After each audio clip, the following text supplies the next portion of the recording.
না।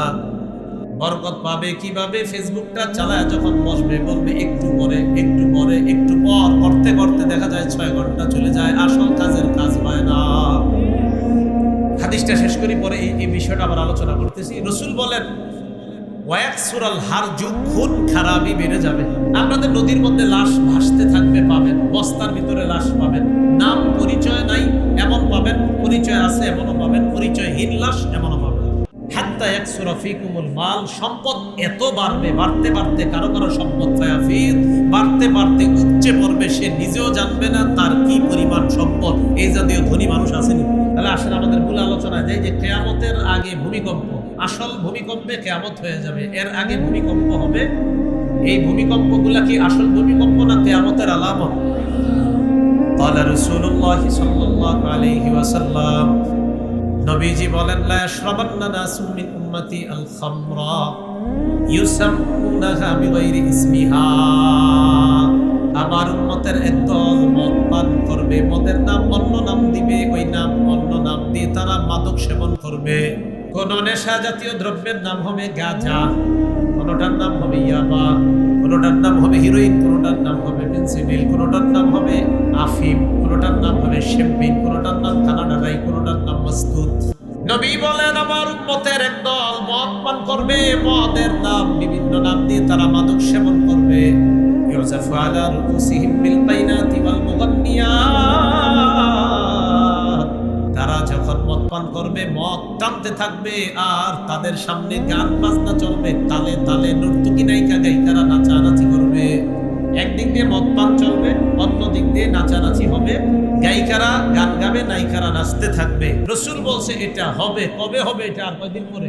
রাসূলুল্লাহ সাল্লাল্লাহু আলাইহি সাল্লাম বলেন ইয়াকসিফুল্লাহু বিহিমুল আরদ, আল্লাহ তাদেরকে চাইলে জমিনের নিচে ধসিয়ে দিবেন। কোথায় ধসিয়ে দিবেন? তুরস্কে জমিনের নিচে ধসাইছে।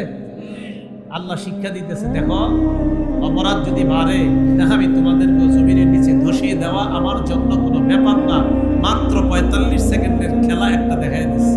ওয়ায়াজআলু মিনহুমুল কিরাদাতা ওয়াল খানাজির, তাদের কাউরে আল্লাহ শুকর বানায় দিবে, কাউরে আল্লাহ বানর বানায় দিবে, কাউকে শুকর বানায় দিবে। আবার আগের কথা আসেন, আসল কিয়ামত যখন হবে, আসল ভূমিকম্পে কিয়ামত হয়ে যাবে। এর আগের কিয়ামতের আগে যে ভূমিকম্পগুলো, এগুলা কিয়ামতের আলামত। কিয়ামতের আলামত নামে যে ভূমিকম্পগুলো হবে, বলেন তো কেন হবে?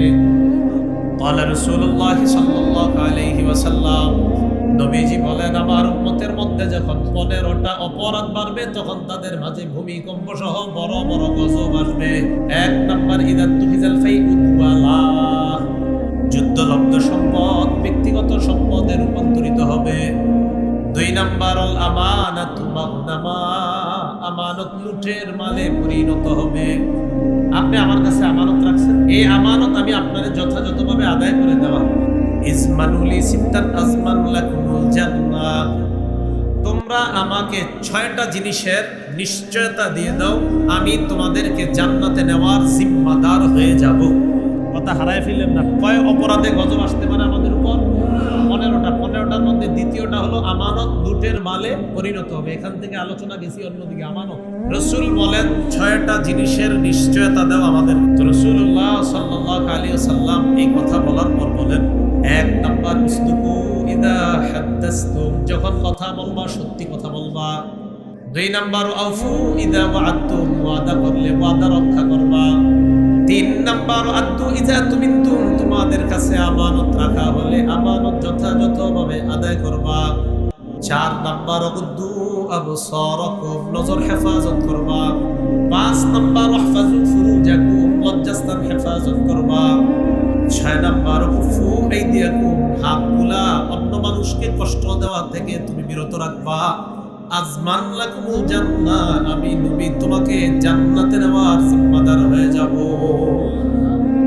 قال رسول الله صلى الله عليه وسلم, بادروا بالأعمال سبعا, রাসূলুল্লাহ সাল্লাল্লাহু আলাইহি ওয়াসাল্লাম বলেন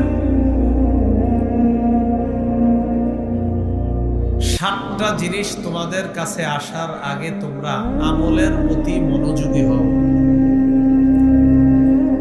আমলের